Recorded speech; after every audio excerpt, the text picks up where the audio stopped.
I'm back. Slane's back. It's been months since we've caught up with Dr. Stephen Lane, so I thought we'd give Slane a bit of an intro first and cover a list of stuff Slane has been up to. Slane, you've been all over the world, but first of all, you're a real doctor.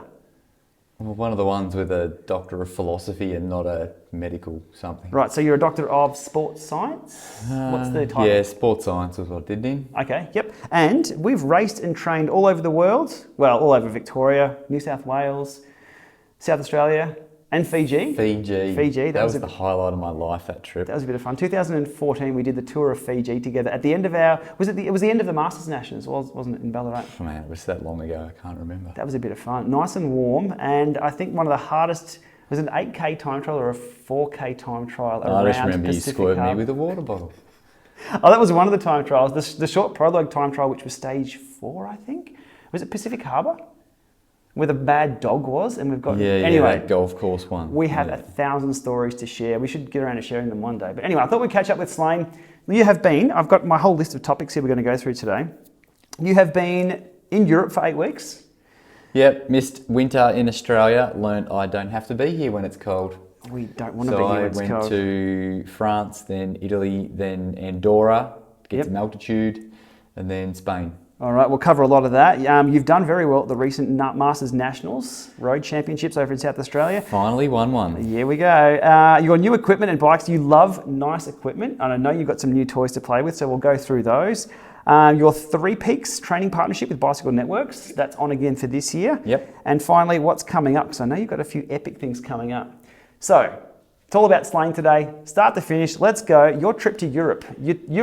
It's the middle of, it's just coming off winter. I left heavier than I've been in a long time, and I came back skinnier than I've been in a long time. More tan than you've ever been. There's some tan lines going on. So tell us about the trip. 8 weeks, was it an organised trip? I've got a mate who runs a cycling tour, Aldo, and it's been organised for a while, a couple of years as that was in the making, that trip. And he had one organised for Italy, then we went to France, we were there for 2 weeks each. Rode all of the bergs that you hear about and see in the tour. I was going to say Alpe d'Huez. Alpe d'Huez. That's just a hill. Like, there's not even anything special when about it besides Lance When you only weigh 63 Armstrong. kilos, it's only a hill, yeah. But if you weigh 73... They're all just hills. I thought they were going to be spectacular things out in the middle of nowhere, and it's just... There's a milk bar at the bottom, and then there's a milk bar at the top. You're saying the legend of the climb is bigger than the climb itself? Pretty much. But did you do what's the one with the desert at the top? What's it called? I was going to say Stelvio. That had snow at the top. You did Stelvio? Stelvio, Gavia had snow. So you did the Stelvio from the same side as I've done, which is the Bormio side? Yeah. Did you I tried to do all 3 sides and failed because I did 2.5. It's brutal. It's a 2-hour climb, I think. 2.5 hours while you're taking in the views or sucking in the very thin oxygen. Yeah, did you find, going up from the Bormio side, what I loved about the Stelvio is that you're on through this valley, and you're perched on the side of the road, climbing up the side of the hill, climbing up, and you can see in the distance this wall that you zigzag up, and then you're on another plateau, and then you can look in the distance, you're like, holy crap, there's another one, and then it's like... I can vaguely remember it. You're pretty much in the box from the get-go, and it's pretty hard to so you were racing store memories. Your average power up those hills was about 300 and 320 million. First week of the tour, it was probably about 260. By the end of it, I was probably 320, 330. You were flying up those hills. Okay. I just see who had the fastest time on Strava, who I knew, in my circle. Yeah. And then I'm like, all right, I'm going to beat you. Did you do it for most pretty much every time I got it. Okay, so you had good motivation there. What was your average TSS? We'll go per week.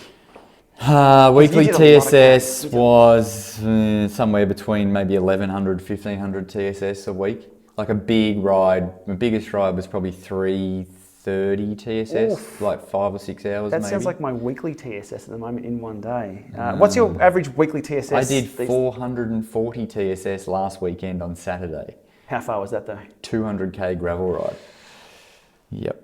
What would you do on a 200k road ride TSS wise? Probably 200 about... Ks? It wouldn't have been that TSS, would it? Bit less, yeah.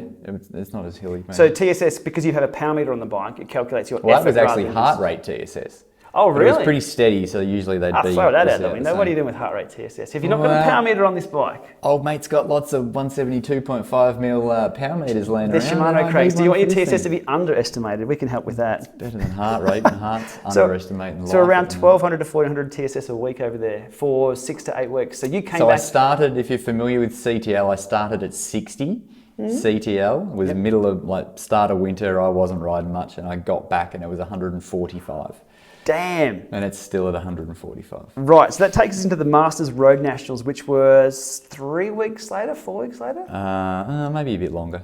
But you had enough time to come back, still have that in the legs, freshen up a little bit. Well, no, do some proper intensity. Okay, proper nets, because you wanted, because the Masters Nationals were shorter and sharper. The TT being, was it only 16K, 17K? No, But you were I think planning it was for supposed 20? to be 20, and the night before they decided to cut the end bit off, which took me about 3 wines to calm down, because that was the hardest part of the course. And that's where you excel in the hard parts of the course. But you did set the fastest time of the day. Yep. That's one thing we used to target back in, what, 09 through to 14, I think 15. We were targeting those. You targeted it and you got it every time, and I was always second. That was it. But you finally cracked it. I mean, I've got to put it down to the new equipment that you guys have. So much better than what we had back in the day.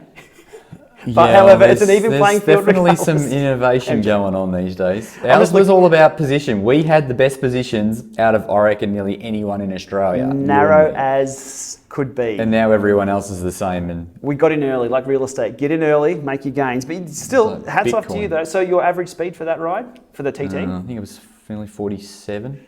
Kilometres per hour, average power-ish. Now, well, this is funny. I'm going to ask you average power. I'm guessing it's going to be lower, and people will be like, really? Is that it?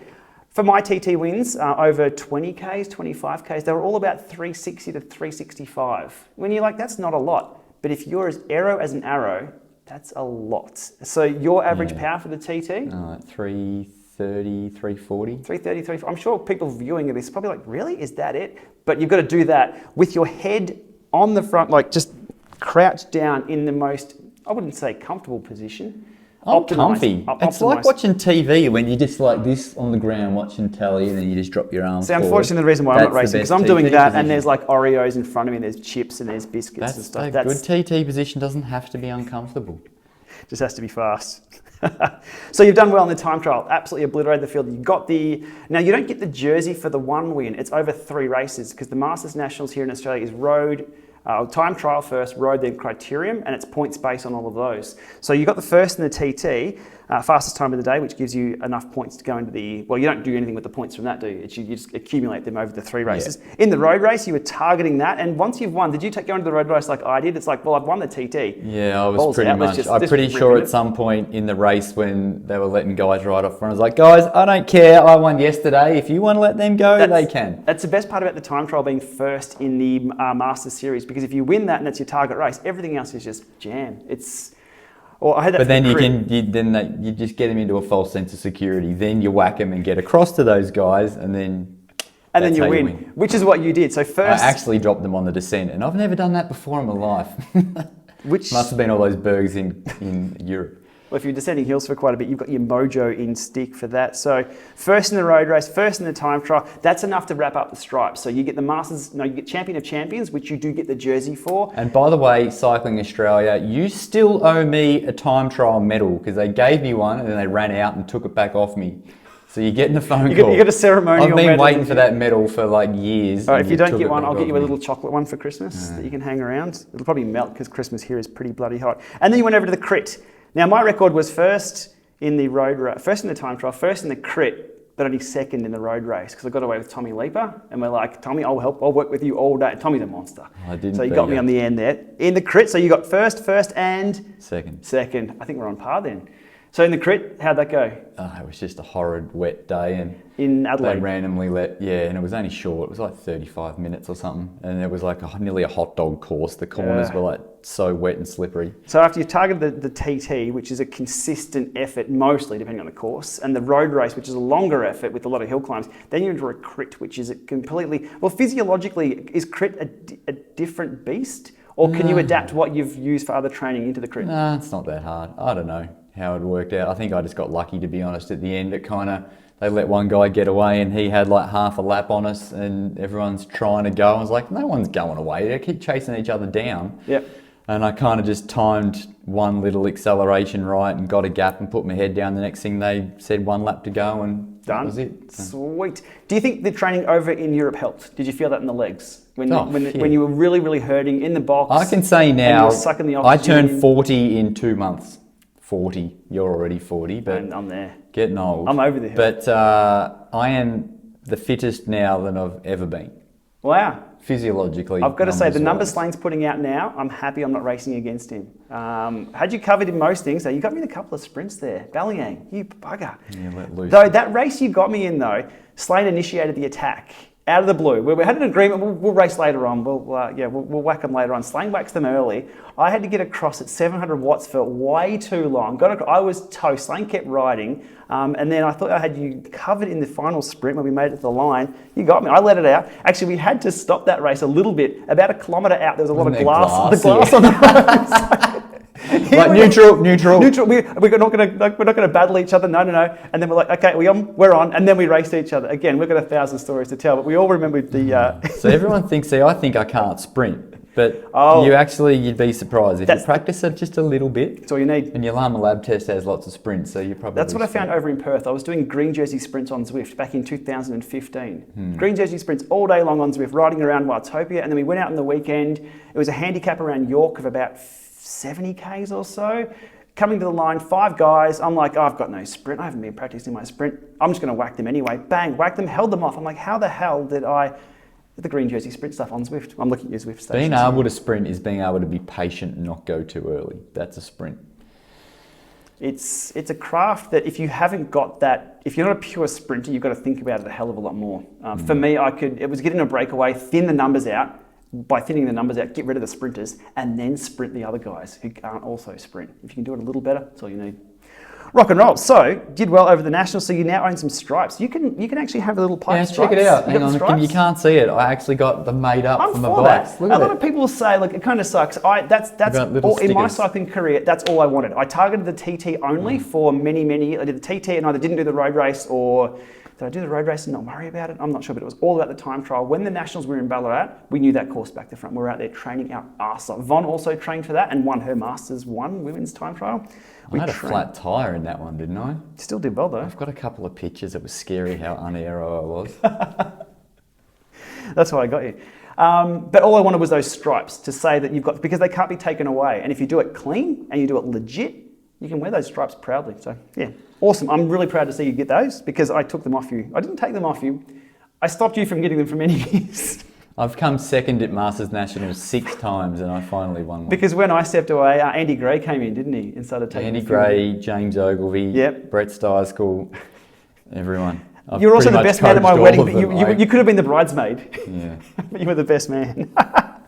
Awesome, but that's awesome to see. And wear those stripes. I can see the stripes on there. I can't bring myself to put them on a jersey, but a little name sticker with a little bit of green and gold. Because you can't, for me, because they can't ever be taken away, I could be shit for the rest of my life. But if you've done that and you can look back, and I can guarantee you now, when you start slowing down, your memories get better and better of how fast you were. Everyone else can get faster, doesn't matter, you were that rider. That's for me, that's what I train for now. I look at the pictures on the wall and think, if I can get anywhere near where I was, whereas it used to be, can I beat you, can I beat this guy, can I beat the next guy? Anyway, that's awesome. I just do it for fun, mate. I'm not out to beat anyone. That's what we all say. Now, equipment-wise, we've seen a couple of your bikes on the channel. If the players of the long game here have seen Slane's bikes. Slane has pure dentistry when it comes to bikes. That terminology is that only dentists can afford it, or doctors. Real doctors. No, see, every bike I've got, I get lucky. Everyone thinks I've got all this money. I don't. I just know a lot of people that buy stuff that don't fit them, and then I go, I'll buy that off you cheap. So you picked up, we won't say who or what or where, but you picked up a bottom bracket tonight, and I bought it around because it was from Ballarat. It was like a $300 bottom bracket for $90. Deal. So it's not pure dentistry. It's just crafty eBay ship, kind of. Okay, so equipment-wise here, I have a list. You have an Edge 830, so you've upgraded the Edge 830. Yeah. How's that going? The bloke didn't give me a very good discount. I didn't give him any discount. I bought one and then... But it is a good hand unit. It's been rock solid. Yep. Like it. 830, and you're doing all the firmware updates? I don't like firmware updates. Come on, you should watch the channel. I go through them all. Yes, I do. I do my firmware updates. Awesome. Your SRMs, the gold standard. Now, have any stories about your SRMs? So I got 2 new SRMs thanks to SRM. Why did you go SRM? Because they're the gold standard. Because you're a dentist. You were running Powder Max, you were running Quarks. At Powder Max, I had a Shimano Durace one on my roadie. That's why I went. Because we did have your Shimano Durace one, didn't we? it reads a bit low. We had a few interesting issues with that. SLane also did the Llama lab test with that crank, I believe, because I needed to remove myself from the picture. I knew I was better than that thing was letting on. But your SRMs didn't indicate you were any good, though. No, the first one was fine, and then the second one had a little hiccup where they somehow didn't put the slope into the new calibrated slope into the unit, so it was reading a bit under, but I figured out what was going on after about 24 hours of me going, surely this thing has to be... Did you lose sleep? Did you, like me, who lose sleep over... I didn't. Come on, of course. I didn't do your little intro to your video the other day like that. They read spot on now, and I'm happy. And I can change crank length, it's great. Okay, so they have the pedal... it's the little cranks with a little tri-lobe on them. Okay. Cool. Question, is that plug made out of aluminium? I don't know. I haven't stuck a magnet on it to find out if it's steel or aluminium. On the tack spike, they're made of aluminium, so you've got to install your pedals, ride, and tighten your pedals again, and then tighten your pedals. It's like they're little cheesy. The torque range on it is 20 to 40 Newton meters. For the pedals, is that what they recommend? Yes, not very precise. 20 to 20 40. to 40. Which is it, 20 or 40? One's twice as much as the other one. I'd go 30, 32, just to be sure on the short side. I went 30. I split it. And your SRMs have been good. Okay, we need to see them in the Llama lab. Compact cranks, or you've gone standard 52, 33, or 39? Well, they're 110 BCD, 110 4 BCDs. bolts, so they're both. Okay. So I can I be meant 53, compact 39. so I've got 53, 39. And I've got on the TT bike is a 54, 42. I never thought much 55, 42. Front chain rings, I never thought much of it. I could even race, actually leading up to Tour of Bright, which is quite hilly, I would run a compact crank, even in the Coburg Crits, which is a really fast descent. If you've got an 11 on the back, 50, 11 runs okay. So I ran a compact, so then I've been running semi-compact, which is a 52, 36. Yep. And then I had a compact again the other day from another manufacturer. I then feel weird when they're I that went small. back to a standard crank with the Quark D0. Just give me some like... So the road to Creswick, the one that you dropped me on the other week, going up the hill, the flying down into Creswick, I had the 53 on. No, but even just on the flat, there's something about... The 53, I'm back into it now, because the time trial bike obviously had the 53. There's something about inertia and feel and tension. There's something about it that's better in a big gear. It's all about the road feel, just like on a trainer. But yeah, 53 outdoors, I'm into it now. Don't ask me that when I'm over in Adelaide, though, going up Corkscrew. I have to put the 32 on the back. Okay, so we've covered your SRMs, your gravel bike. Then we had a look at your open upper. Updates to the gravel bike recently. It's sitting here behind us. We've seen the gravel bike. It hasn't changed much, except now it goes further. Okay. It's got bags on it. I did a 200k. I did my first ever proper Audax ride the other day. How many hours was gravel that again? Audax. So it was 200k, like mixed terrain, so gravel and bitumen. That was 8 hours for 200k's. Did you have bananas taped to your top tube like triathlon? No, man, you don't need that. Like Audax, I pay $100. I paid like $80 to do a 20k time trial. Yes. I paid $80 to do a 200k gravel ride. Fully supported. And there was kind people at the designated stops where I had to get my little brevet card stand. Yeah. They hand out salad rolls and coffee scrolls and zucchini slices and cups of tea. You haven't done the Audax and the Grampians, have you? Because we used to do that. Von and I, we used to do the Masters Nationals, go to the Grampians, which is a big climbing day, and then get into our climbing training, I guess, for Tour of Bright. And I remember now they had fruitcake. At the top of every climb, there's big fruitcake and drinks and stuff. I forgot about that. They just had food, and I just sat there cold because it was wet, and they just did it all for me. They filled up my biddens, and they took my gloves off, and they put my other gloves on, and because I was a cripple because I was that cold. Yep. But Audax is pretty cool. We've got to get me into more of that. And now I've signed up for a 300-kilometre one with 6,500 metres of climbing, and the fastest time anyone's done it is about 17 hours. Is it I'm not really out to break the record. I'm just going to get through, but that's... fully supported for that one? No, that's literally like there's a stop every like 100 Ks. Oof. Yeah. All right, I'll get into that one later on. But do you run the Varia Radar, and did you run it over in... I love my Garmin Varia Radar. I didn't tell him to say it. You love the Garmin Varia Radar? Did I have to convince you to buy one? No, that's just the best thing ever. Like, how can everyone not see the value in it? Like, I've you're said it out a million on, I times. ride I've by said it. myself most of the time. King and Lake. So King Lake is a really windy road, only about a car width wide each side. It can spot cars multiple turns back and let you know because it's a bit windy.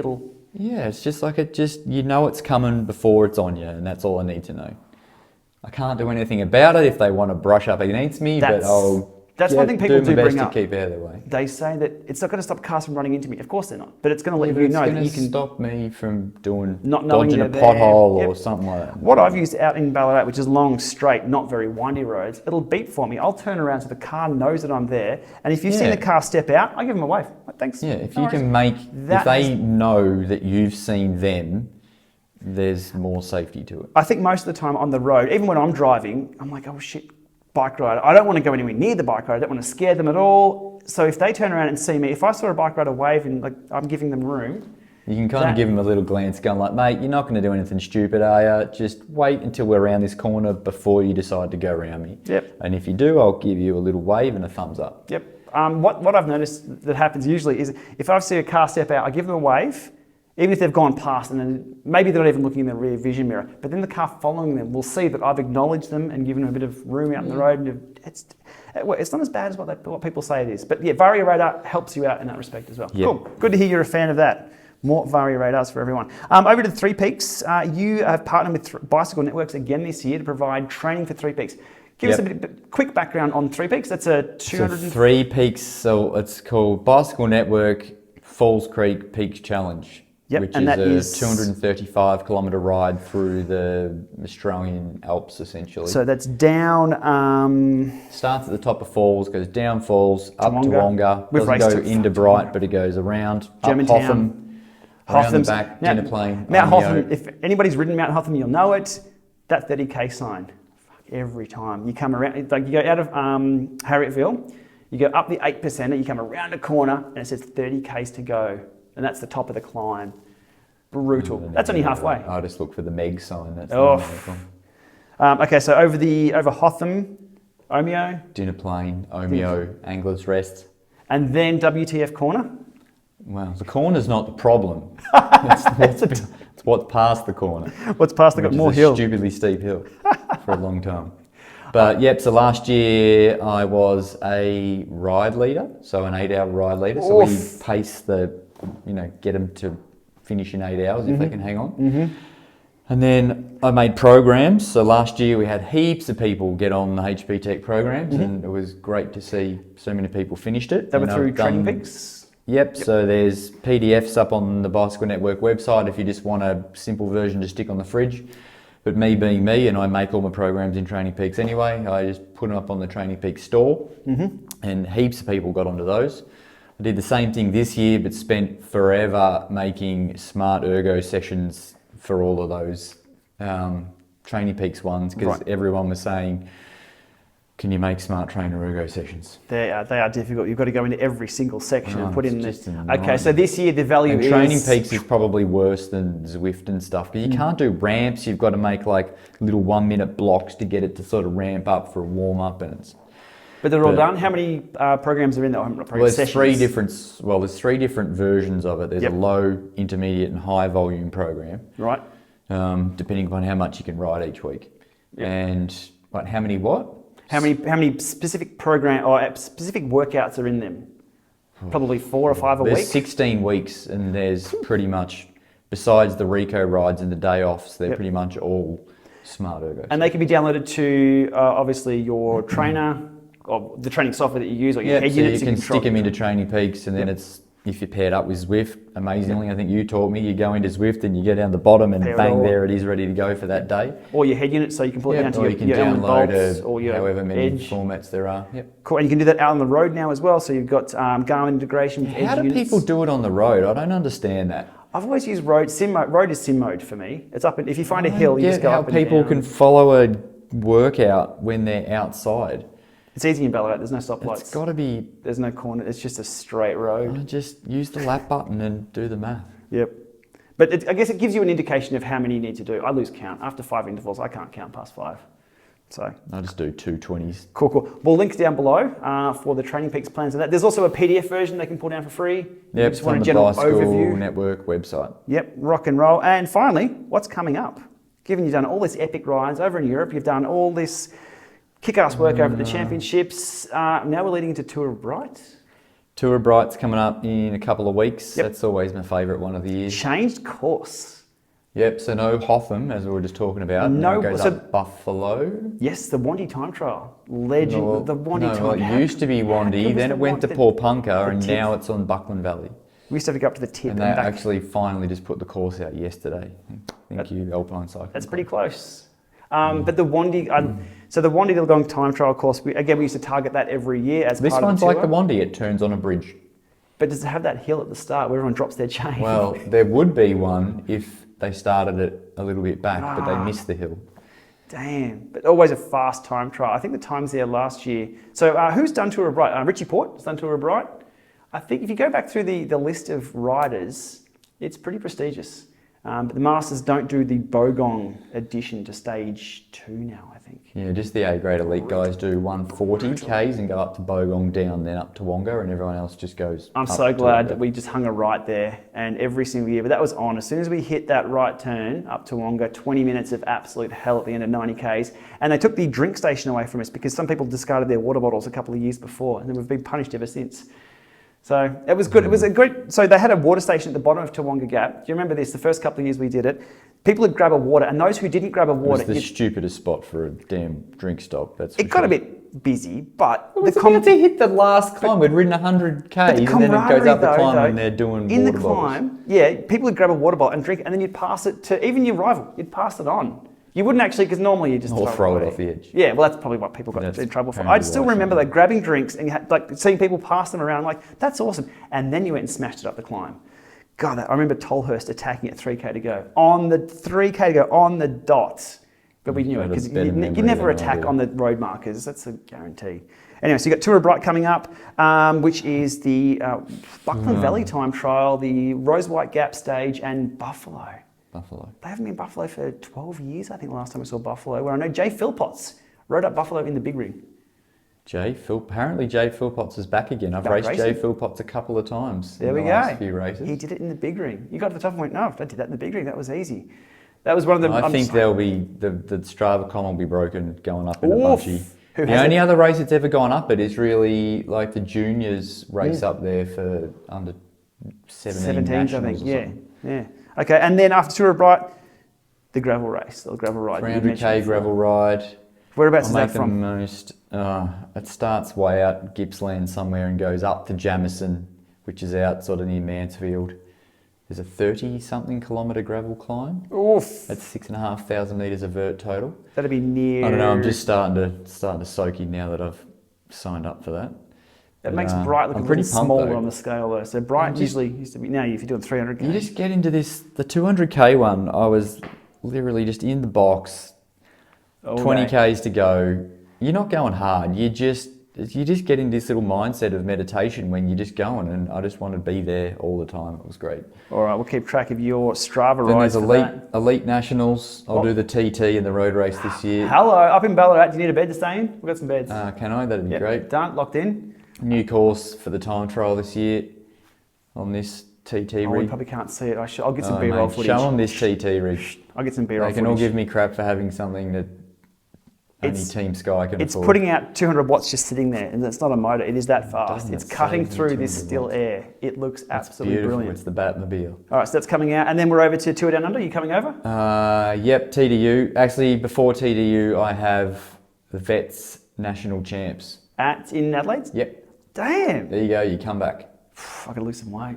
We're both M3. Oh, I gotta lose a lot of weight. Cool, cool. Forever.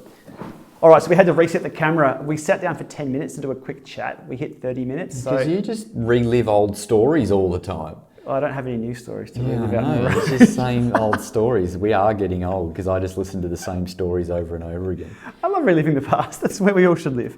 Okay, so over in Adelaide, and are you staying down on the beach? Glenelg, yep. Done. Well, yeah, usually that's where I always stay. We've already booked. We're at Glenelg. Oh, yeah. Here we are. Look out. So Bel Air. Oh, I've got to lose weight again.